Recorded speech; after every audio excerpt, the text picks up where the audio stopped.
Well, well, well. Another black roach crawling into my block. Yo! Fresh meat! 4 men stood up. They knew the call. They boxed the quiet black man in before he took 2 steps. Strip his tray. Let me see what we got. One of them slapped it out of his hand. Food hit the concrete. Slade rolled up, 280 pounds. Kneel, dog. The quiet man stared right through him. Shoved Slade's chest with one hand. Back up off me. You got some nerve, boy. Ain't nobody told you? Fresh meat don't talk. You kneel, or I bury you right here. Every guard looked away. 200 inmates held their breath. What happened in the next 30 seconds? That's exactly why Slade's own crew had to carry him out. His name was Caleb Quinn, 29 years old, 5'10", 165 pounds soaking wet. The kind of man you'd walk past on the street and never look at twice. But that was the mistake everybody made with Caleb. They saw quiet and assumed they were weak. They saw thin and assumed soft. They never bothered to look deeper. Caleb grew up on the east side of Baltimore.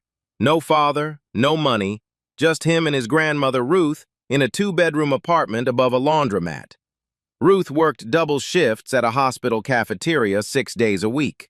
She raised Caleb with 2 rules: keep your head down and never throw the first punch. When Caleb was 14, a local gym owner named Big Phil saw him get jumped behind a corner store. 3 kids. Caleb didn't win, but he didn't go down either. Phil watched this skinny kid take hit after hit and keep getting back up. He walked over after and said 5 words. "Come train with me." That changed everything. Caleb had a gift. His reflexes were unnatural. His timing was surgical. By 22, he was tearing through the amateur MMA circuit. 3 states had his hands registered. Scouts were calling. A real career was right there in front of him. Then came the night that broke him. A sparring session. Caleb threw an elbow. Clean technique, nothing dirty, and his partner dropped. Jaw shattered in 2 places. The sound still lived in Caleb's head. Bone cracking. The scream that followed. The ambulance lights. His partner recovered. But Caleb didn't. He walked out of that gym and never went back. Told himself his hands were too dangerous. Told himself the next time could be worse. Ruth watched her grandson shrink into himself and said, "Your hands can heal or hurt, baby. You choose every single day." Caleb chose silence. He got a job at a warehouse, kept to himself. Life was small, but it was safe. Then one night, a routine traffic stop changed everything. A cop named Officer Briggs pulled Caleb over for a broken taillight. 20 minutes later, a bag of pills appeared in his glove compartment. Caleb had never touched drugs in his life. Didn't matter. His public defender met him for 11 minutes total. The judge gave him 3 years. Ridgemont State Correctional. Medium security. Overcrowded. Underfunded. The kind of place where ceiling tiles dripped brown water and the lights buzzed 24 hours a day. Cell Block D was the worst wing, and that was Donnie Slade's kingdom. Slade ran everything. Commissary, phone time, bed assignments, even which inmates got to sit where in the cafeteria. Every new arrival had 2 choices: pay Slade's weekly tax or get crushed. The guards knew. Some were scared. Most were paid off. The system worked. For Slade. But there was one guard who didn't play along. Officer Brenda Walsh. 15 years on the job. She'd filed complaint after complaint about Slade's operation. Every single one got buried. So Walsh started keeping a private notebook. Dates, names, incidents. She wrote everything down and told no one. Caleb's first night. Small cell. Concrete walls. He lay on a mattress thinner than a phone book and opened a worn copy of Marcus Aurelius.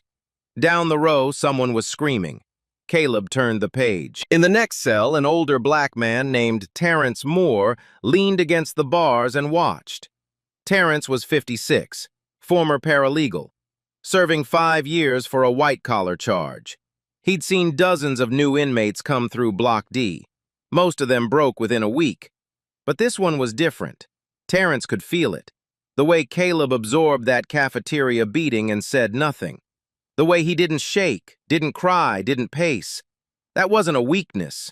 That was discipline. The next morning, Caleb woke up to a shadow standing in his cell doorway. Nathan Cole, Slade's right-hand man. Slade says you owe $50 a week. Commissary or cash. First payment's due Friday. Caleb didn't even look up from his book. No. Nathan Cole stood there for a long second. He wasn't used to hearing that word. Nobody said no in Block D. He went straight back to Slade. The new fish said no, didn't even look at me. Slade was doing push-ups in his cell.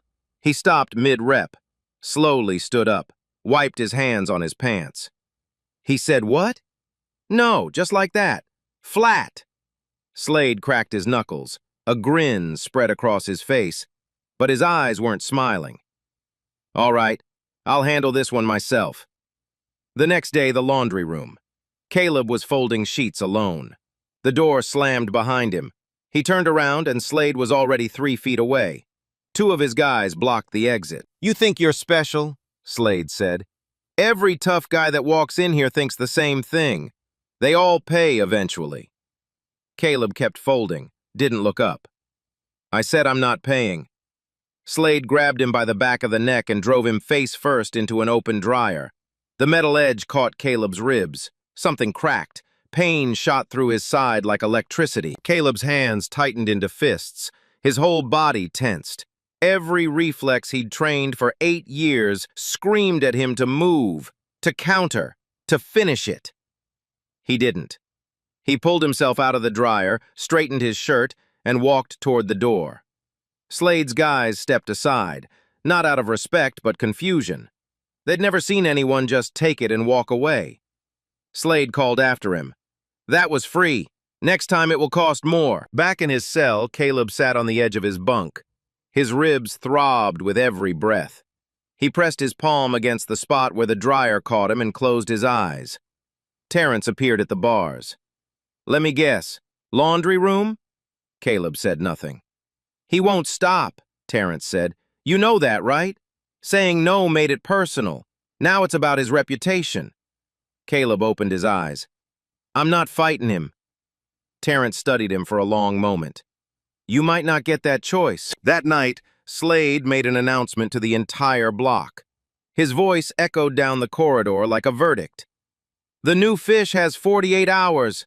Double rate. He pays. Or I get creative. Slade didn't wait 48 hours. He started the next morning. Caleb came back to his cell after breakfast and found his books ripped apart. Pages of Marcus Aurelius scattered across the floor like dead leaves. His mattress was flipped. His one family photo, him and Ruth on his 16th birthday, was torn in half. He picked up the photo, held both pieces together, stared at it for a long time. He didn't say a word. Day 2. Caleb sat down in the cafeteria, took one bite of his food and tasted something wrong. Chemical. Burning. Someone had poured bleach into his tray. He spat it out and pushed the tray away. Slade's crew watched from across the room, elbowing each other, laughing. Terrence slid his own tray across the table. Eat mine. I'll figure something out. Caleb shook his head. I'm fine. You're not fine. You haven't eaten a full meal in 2 days. Day 3. Slade pulled strings with a guard on his payroll and got Caleb reassigned to sewage detail, the worst labor job in Ridgemont. 8 hours a day in a basement that smelled like death, knee-deep in waste, no gloves. The other inmates on that crew had all been there as punishment for fights. Caleb hadn't done anything. He showed up, did the work, said nothing. By the end of the first week, every inmate in Block D understood the message. Stay away from the new fish. Anyone who talked to Caleb, sat with Caleb, or even looked at Caleb too long would answer to Slade. It worked. The seats around Caleb emptied one by one. Men who had nodded at him in passing stopped making eye contact.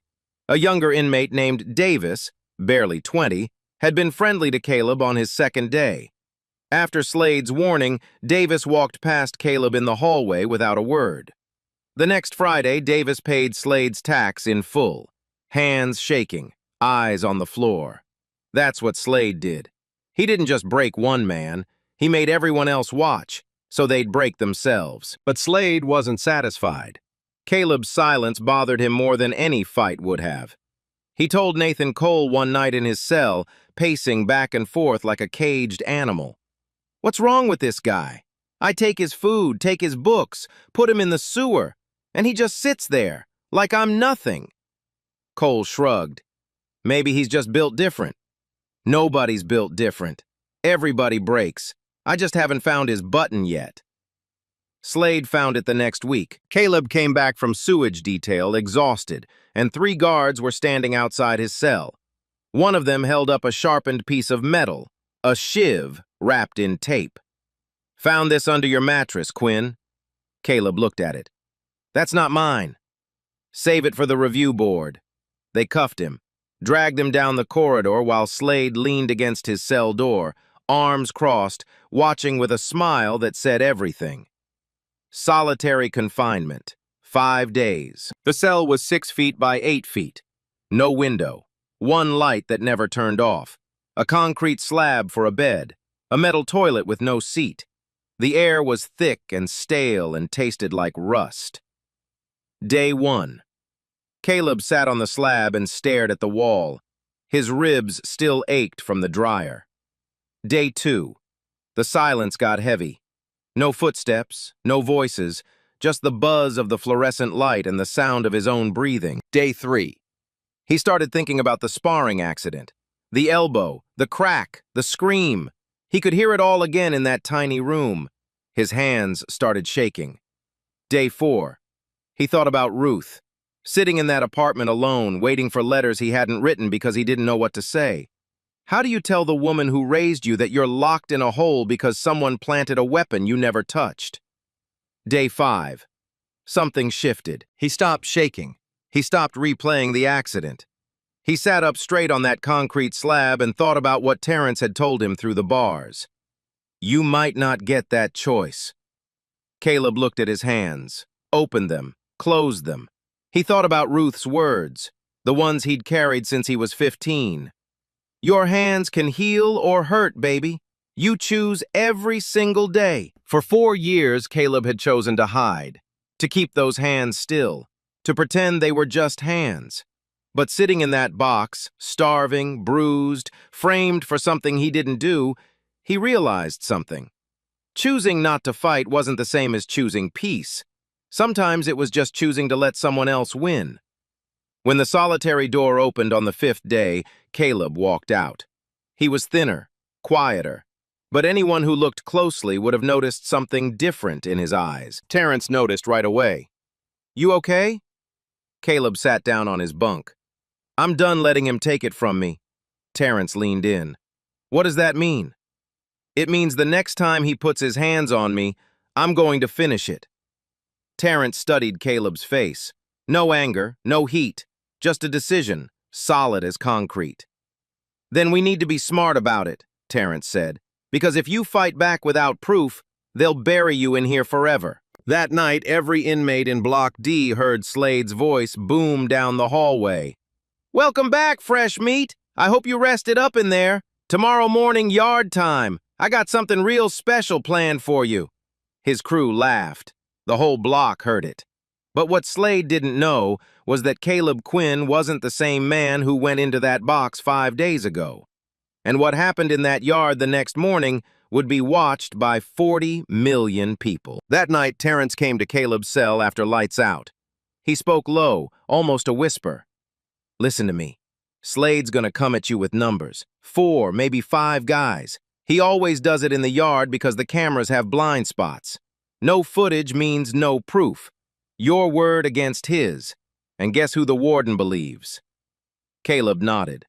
So what do we do? I know one guard who's clean. Walsh. She's been documenting Slade's operation for years. Nobody listens to her, but she's still watching. Terrence paused. If I can get word to her before yard time, she can reposition the camera on the east wall. One angle. That's all we need. And if she can't? Then you better make sure you're still standing when it's over. Because without footage, They'll charge you and add 10 years. Caleb sat in the dark for a long time after Terrence left. He didn't shadow box, didn't stretch. He just breathed. In through the nose, out through the mouth. The same rhythm Big Phil taught him when he was 14. He wasn't angry. He wasn't scared. He was decided. At 6 a.m., the morning alarm hit. Steel doors rolled open down the corridor. Boots shuffled toward the yard. Terrence caught Caleb's eye from across the block and gave one small nod. Walsh was in position. Slade was already outside, waiting, 4 men behind him. The yard at Ridgemont was a flat rectangle of cracked concrete surrounded by chain-link fence topped with razor wire. 1 basketball hoop with no net, a pull-up bar rusted brown, and 200 inmates spread across the space like they were waiting for something. They were. Caleb walked out last, hands in his pockets, eyes forward. He could feel every stare in that yard land on him like a weight.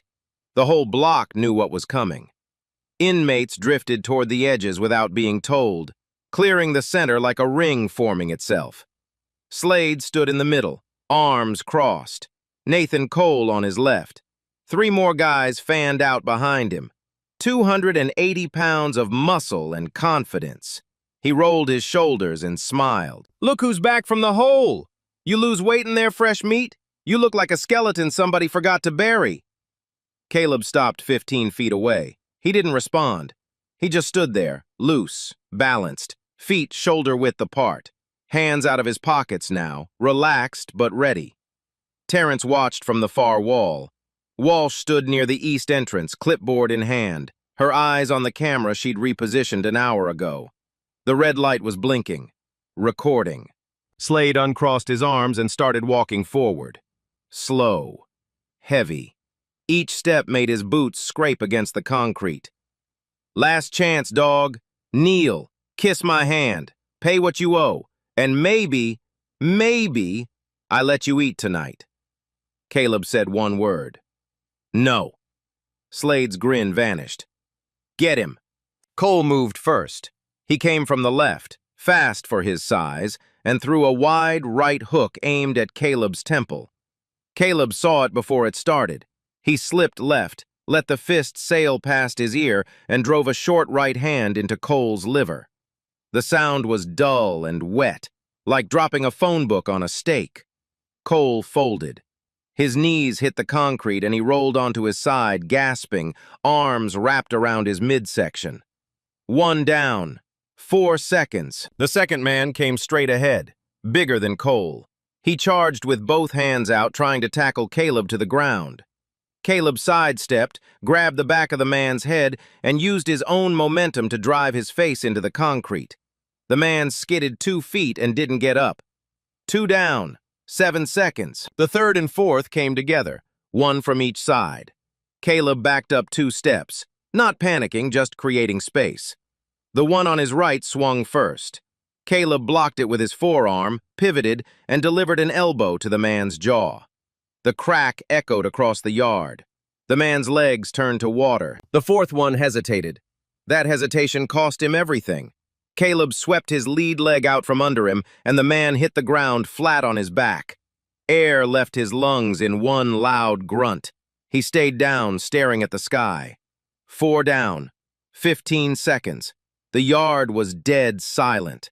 200 men stood frozen. Nobody breathed. Nobody moved. Slade was alone now. He looked at his 4 guys on the ground. Cole was still curled up, wheezing. The others weren't moving. Slade's jaw tightened. His fists balled up. "You think that scares me?" he said. But his voice had changed. The bass was gone. Something thin and tight had replaced it. He charged, all 280 pounds, head down, arms wide, like a lineman going for a sack. The concrete shook under his boots. Caleb didn't move. Not yet. He waited. 1 second. 2. Then, at the last possible moment, he stepped offline to the left. Slade's momentum carried him forward into nothing. Caleb grabbed his right arm, pivoted his hip underneath Slade's center of gravity, and threw. The hip toss was a textbook. 280 pounds of Donnie Slade left the ground, rotated in the air, and hit the concrete back first. The impact sounded like someone dropped a refrigerator off a truck. Slade's eyes went wide. The air exploded out of his chest. He lay there, mouth open, trying to breathe. Caleb stood over him, not yelling, not celebrating. His breathing was barely elevated. He looked down at Slade and said it quiet enough that only the men closest could hear. "Stay down. It's over." Slade tried to get up. His body wouldn't cooperate. He pushed himself up on one elbow and collapsed again. A wheeze came out of his throat, high-pitched, broken. 22 seconds, start to finish. Nobody in that yard said a word. The only sound was Slade gasping on the concrete and the wind pushing through the chain-link fence. Then, from somewhere in the back, one man started clapping. Slow, deliberate. Then another. Then 10 more. Then the whole yard erupted. Men were shouting, grabbing each other's arms, slamming the fence. 2 years of fear cracked open in 30 seconds. Slade's crew picked him up. 2 men under each arm, dragging him across the yard like a broken mattress. His feet scraped the concrete. His head hung forward. The man who had run Block D for 2 years couldn't walk on his own. The guards finally moved in, after it was over. They put Caleb against the wall, hands behind his head. He didn't resist. Walsh watched from the east entrance. The camera's red light was still blinking. That footage, 41 seconds of grainy security camera video, was copied by a tech employee named Jordan, who worked the monitoring room.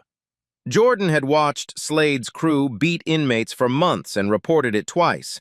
Nothing happened. So when he saw what Caleb did, he made a copy on a thumb drive and uploaded it that night from his apartment. By morning, the video had 10,000 views. By noon, 100,000. By the next day, 4 million. The caption read, "Fresh Meat Fights Back." #FreshMeat started trending on every platform. News outlets picked it up.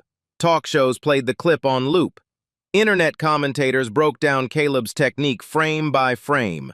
The liver shot, the elbow, the hip toss.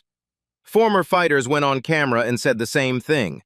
That man has serious training. That was not a street fight. That was a professional dismantling a bully. Caleb Quinn became the most talked about inmate in America overnight.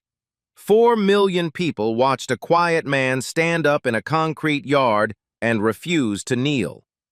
But inside Ridgemont, the mood was very different. The warden sat in his office watching the same clip everyone else was watching, and his face was white. This footage exposed his prison, his guards, his failure. Someone had to pay for that, and the warden decided it wasn't going to be Slade. Warden Gerald Hodges had run Ridgemont for 11 years. In that time, he'd learned one rule above all others. Problems don't exist if nobody sees them.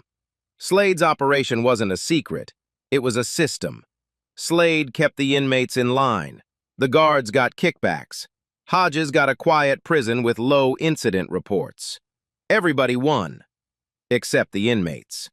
Now 4 million people had seen what that system looked like from the inside, and the number was climbing every hour. Hodges called an emergency meeting with his senior staff. Doors closed, blinds shut. "Here's what happened," he told them. "An inmate with a violent history attacked 5 men in the yard unprovoked. That's the story. That's the only story." Within 24 hours, Caleb was charged with 5 counts of aggravated assault. The warden added a recommendation to extend his sentence by up to 10 years. Caleb was moved to a restricted wing, isolated from general population, no visitors, no phone calls. Then came Slade's statement. Hodges had coached him personally.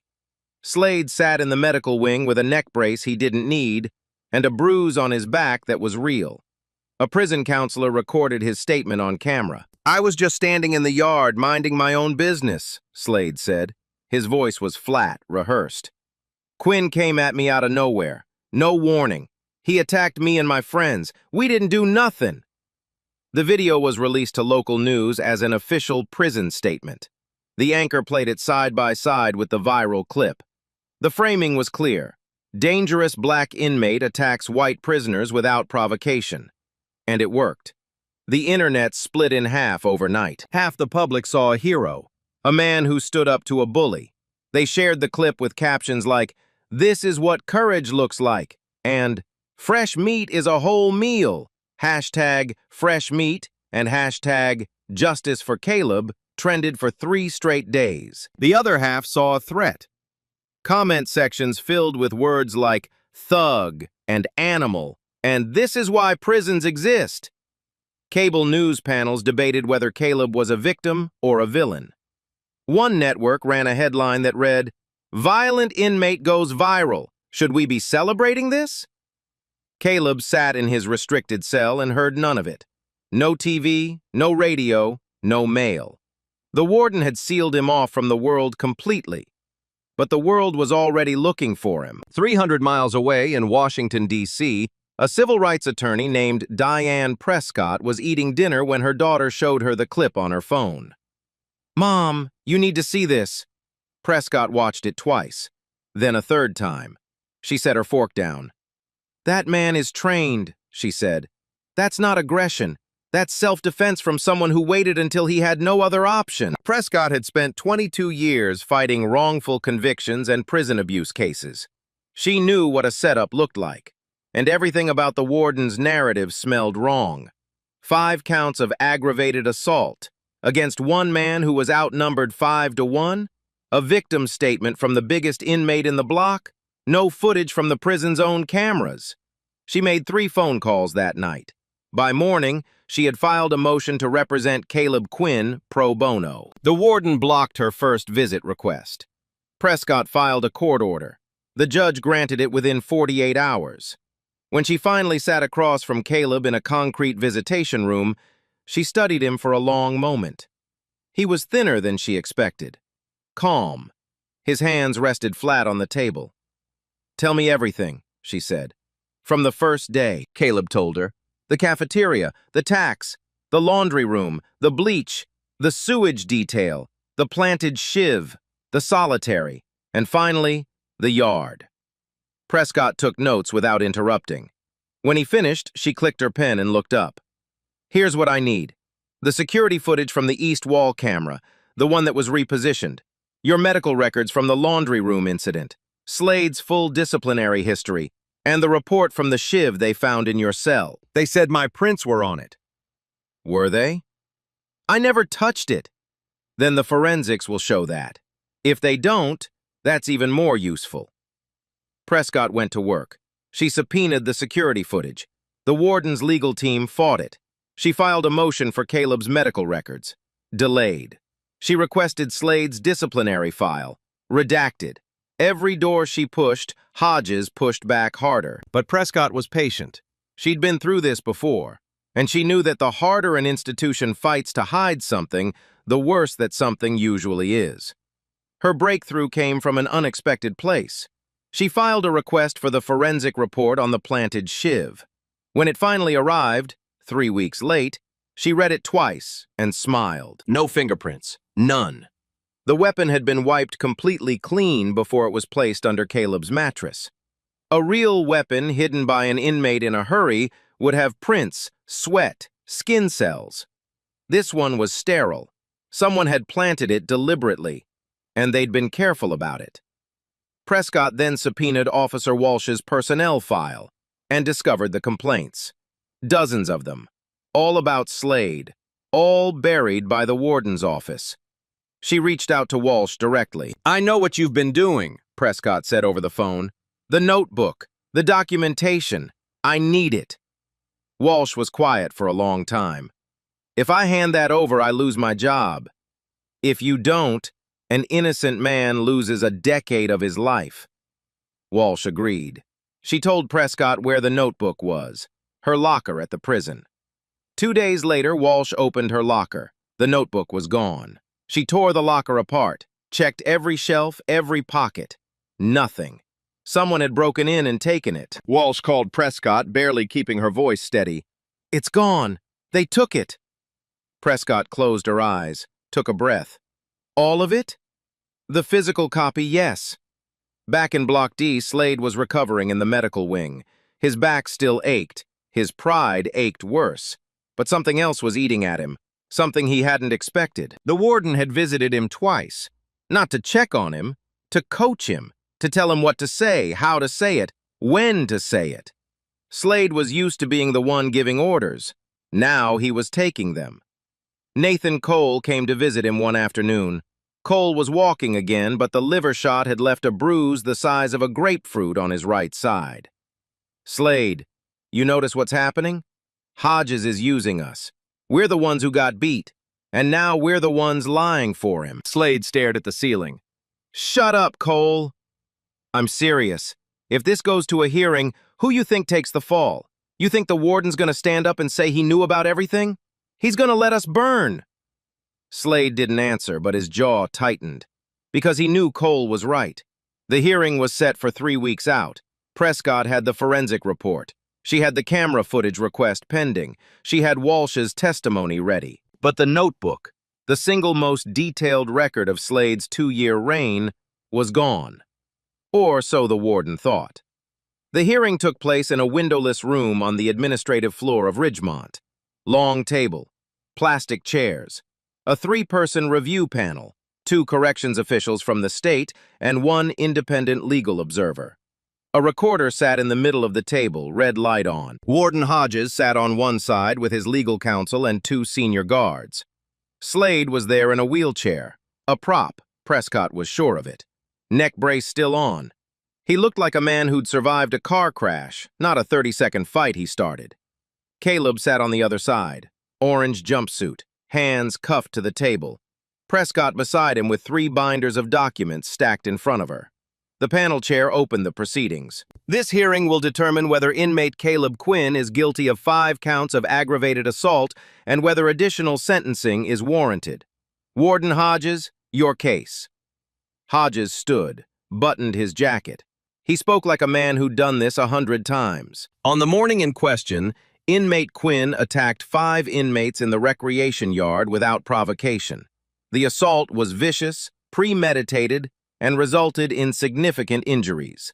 Inmate Slade, the primary victim, suffered spinal contusions and is currently unable to walk unassisted. We are requesting the maximum sentencing extension. He sat down, confident, controlled. Prescott didn't stand right away. She let the silence sit for 3 full seconds. Then she opened her first binder. "I'd like to start with the forensic report on the weapon found in Mr. Quinn's cell on March 14th. She slid copies to each panel member.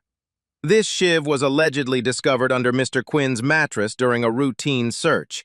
It was used as justification to place him in solitary confinement for 5 days. But the forensic analysis, conducted by the prison's own lab, found 0 fingerprints on the weapon, 0 DNA, 0 skin cells. The weapon was completely sterile." She paused, let that land. "Members of the panel, have you ever met an inmate who wipes down his own weapon with laboratory precision before hiding it under his own mattress? Because I haven't. This weapon was planted." Hodges' legal counsel shifted in his seat.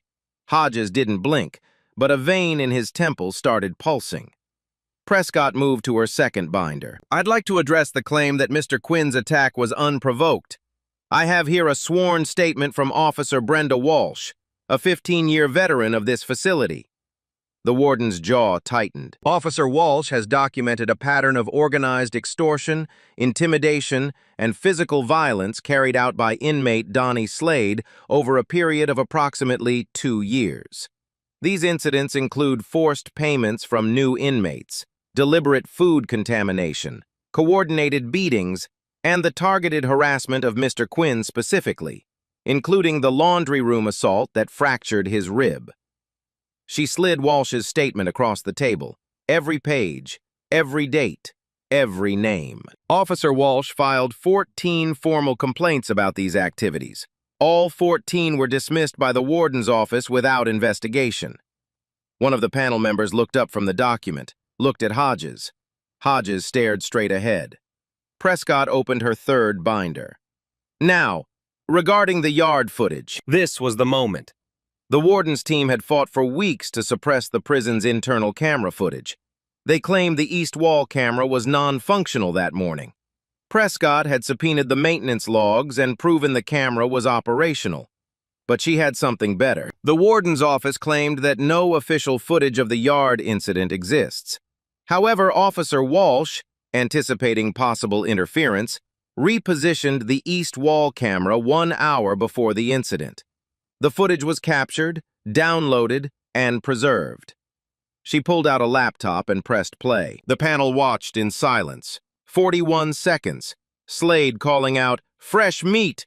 4 men surrounding Caleb. The charge. The fight. Caleb defending himself against 5 attackers. And the moment he stopped, standing over Slade, hands at his sides, walking away. Mr. Quinn did not pursue any of the 5 men after they went down, Prescott said. He used the minimum force necessary to protect himself, and he stopped the moment the threat was neutralized. That is textbook self-defense. The room was quiet. The panel chair replayed the footage, twice. Then Prescott played her final card. "I'd like to call one more witness, Nathan Cole." Slade's head snapped up. For the first time in the hearing, his face showed something real. Not pain, fear. Cole walked in. He didn't look at Slade. He sat down, stated his name, and Prescott asked him one question. "Mr. Cole, who initiated the confrontation in the yard on that morning?" Cole took a breath. "We did. Slade told us the night before. He said tomorrow we're going to teach the new fish a lesson.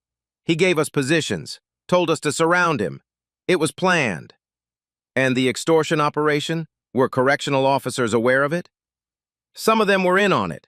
They got a cut." "And the weapon found in Mr. Quinn's cell?" Cole looked at his hands. "Slade told one of the guys to put it there. I don't know which one. But Quinn never had a weapon. Everybody on the block knew that." Slade exploded. "You lying piece of—" 2 guards grabbed his wheelchair. He was screaming, veins in his neck bulging. The panel chair called for order. It took a full minute to get the room quiet again. When the noise died, Prescott turned to the panel. "I have one final request. I'd like Mr. Quinn to speak." The panel agreed. Caleb looked up. His cuffed hands were steady. His voice was low, even, almost gentle. "I didn't come to Ridgemont looking for trouble. I came here because a cop put pills in my car that weren't mine, and a lawyer I met for 11 minutes told me to take the deal.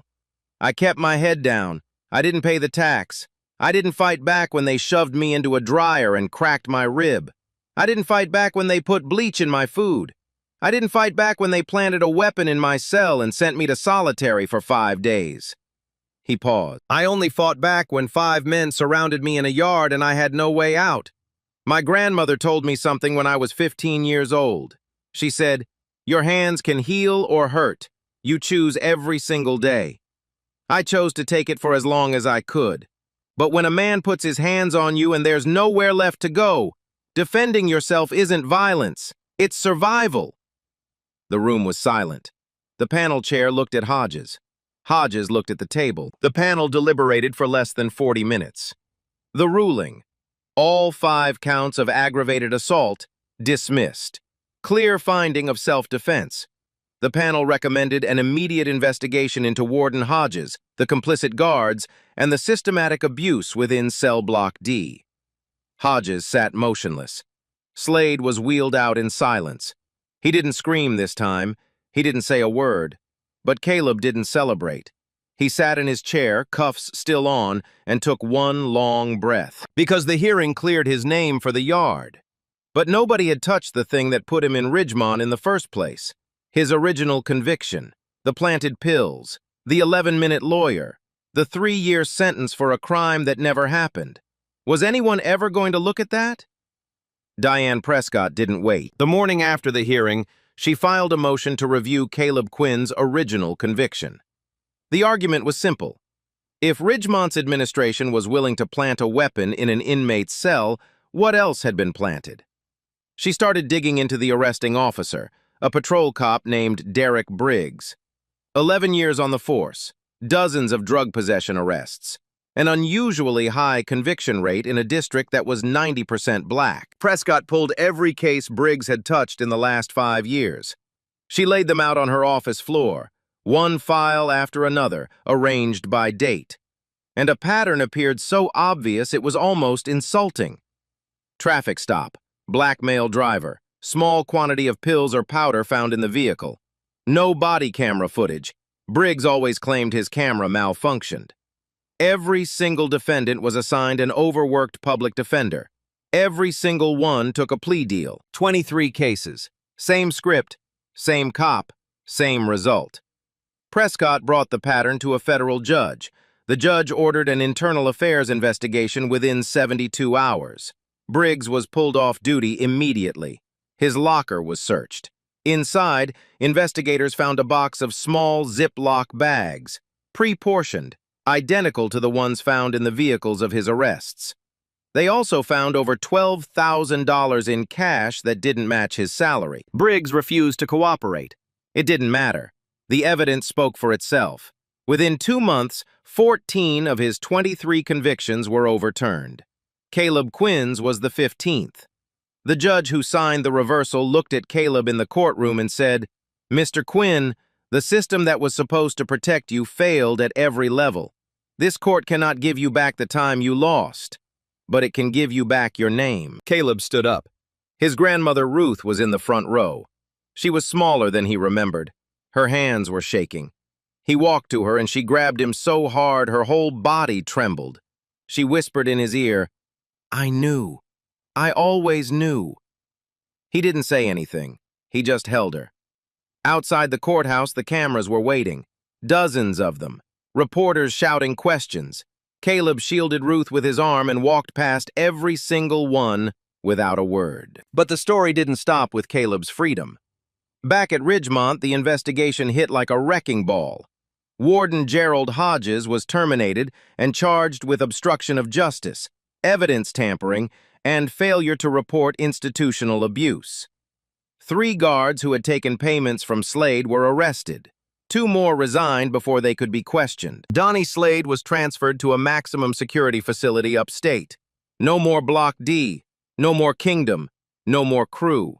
He entered his new cell alone, and for the first time in years, nobody was afraid of him. Officer Brenda Walsh was promoted to Senior Corrections Supervisor. Her first official act was implementing a new intake protection protocol. Mandatory check-ins for new inmates during their first 30 days with independent oversight. The program was modeled after the documentation system she'd been running alone for years. The viral clip, now viewed over 40 million times, became something bigger than a fight video. Legal analysts used it in courtrooms. Criminal justice professors played it in lectures. Advocacy groups cited it in policy briefs. Hashtag Justice for Caleb became hashtag #StandUpScun. A national movement demanding transportations, now doing the Bird in Spite video. A television was making fight with what we shared it. He came hashtags Justice for Caleb, became hashtag #StandUpWithNot. A courtrooms made it individual and after the work was discovering bywave to the closing craft. The beginning of life can be intelligent to the legal, became hashtag #StandUpWithNot. Now this court is before Justice for Caleb, became hashtag #StandUpWithNot, but they will be making advanceable to this. He realized this would become 14 million and Convey started for them. Let me do it. His notice was what we find out with everybody. He felt some prevented with 1 million worse to the reacher. The bottom getting it still show at 4. And the roots of manage, the professor gets administration. He well befelled in little video with hashtag man. Legal groups Justice for Caleb became hashtag #StandUpWithNot and again with 2021. He said that reveals that will could just, whether it now called any buddies for growth. Hashtag #StandUpWithNot and buildinate 14 million worse. Hashtag #StandUpWith most eventually will get it a label mill require than voted in the room and showing 230s will be able to ever well. The 8s of these clip will not noticed reported black in polled, but they will be a very bigger to America growth. The viral clip, now viewed it in courtrooms, became something bigger than a fight video. Legal became hashtag stand, dub, or stand up, which what we find out a different thing with stand national movement demanding transparency, accountability, and protection for inmates who report abuse. 3 states introduced legislation within 6 months. 2 of them passed. Caleb went home to Baltimore. He walked into Ruth's apartment above the laundromat and sat at the kitchen table where he'd eaten cereal as a kid. Everything was smaller than he remembered, but it was home. 2 weeks later, he walked into Big Phil's gym for the first time in 7 years. Phil was older, slower, but he recognized Caleb the second he came through the door. "I wondered when you'd come back," Phil said. Caleb didn't come back to fight, he came back to teach. He started a program for at-risk kids in East Baltimore. Free classes, 3 days a week. He taught them technique, but technique came second. The first thing every kid learned was the same thing Ruth taught him. Your hands can heal or hurt. You choose every single day. He called the program Stand Up Inside. 6 months after Caleb Quinn walked out of Ridgemont, a new inmate arrived at the facility.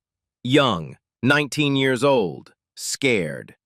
He walked through the cafeteria door on his first day holding a plastic tray with both hands. No one circled him. No one slapped the tray. No one called out a code. A corrections officer met him at the entrance and walked him to a table, sat him down, explained the rules, the real ones, told him about the check-in schedule, the complaint system, the independent oversight board, told him he had rights and that someone would make sure those rights were respected. The officer's name tag read Walsh. That's what change looks like. Not a single headline, not one viral moment. It's the kid who walks into the worst place of his life and gets treated like a human being because someone before him refused to kneel. Terrence Moore was released on parole 4 months after the hearing. He moved to D.C. and got a job at Diane Prescott's law firm, not as a lawyer, but as a paralegal researcher specializing in prison abuse cases. The same skill set that kept him alive inside Ridgemont now helped other men get out. Nathan Cole earned his GED while serving the remainder of his sentence. He wrote Caleb a letter, 3 pages, handwritten. He never sent it. But the guards who cleaned his cell after his release found it folded inside a library book. The last line read, "You didn't just beat Slade that day. You showed me I didn't have to be him." Officer Derek Briggs was convicted on 18 counts of evidence tampering and civil rights violations. He received 12 years in federal prison. The judge noted that Briggs had stolen more years from innocent men than most of the inmates he'd helped lock up. The Stand Up Inside program in Baltimore grew faster than Caleb expected. Within a year, 60 kids were enrolled, then 100. Local businesses donated equipment. A retired boxing coach volunteered on weekends. A documentary crew filmed a short piece that got picked up by a national network. But Caleb's favorite moment didn't happen on camera. It happened on a Tuesday afternoon. A 14-year-old kid named Dante, small, quiet, always standing in the back of the class, got jumped behind a gas station on his way to training. 3 older boys. Dante didn't win, but he didn't go down. He showed up to the gym 20 minutes later with a split lip and torn shirt. Caleb looked at him and saw something he recognized, something from a long time ago. "You all right?" Dante wiped the blood off his mouth. "I'm here, aren't I?" Caleb nodded. "Yeah, you are." The cycle doesn't always break in courtrooms or in front of cameras. Sometimes it breaks in a gym on a Tuesday. Sometimes it breaks because one person decides that the next kid who walks through the door is going to have it different. That's what Caleb Quinn chose. Not fame, not revenge, not a platform. Just a room full of kids who needed someone to show them that being quiet doesn't mean being weak. That restraint is not the same as surrender. And that the moment you stand up for yourself, even when no one else will, everything changes. If this story reminded you of someone who stayed quiet when the world tried to break them, share it with them. They need to hear it. Drop a comment. Tell me, have you ever been in a room where everyone counted you out before you even opened your mouth? I want to hear your story, and if you haven't already, subscribe, because the next story I'm going to tell you is even wilder than this one. Hashtag justice for Caleb. Hashtag stand up inside. Hashtag fresh meat.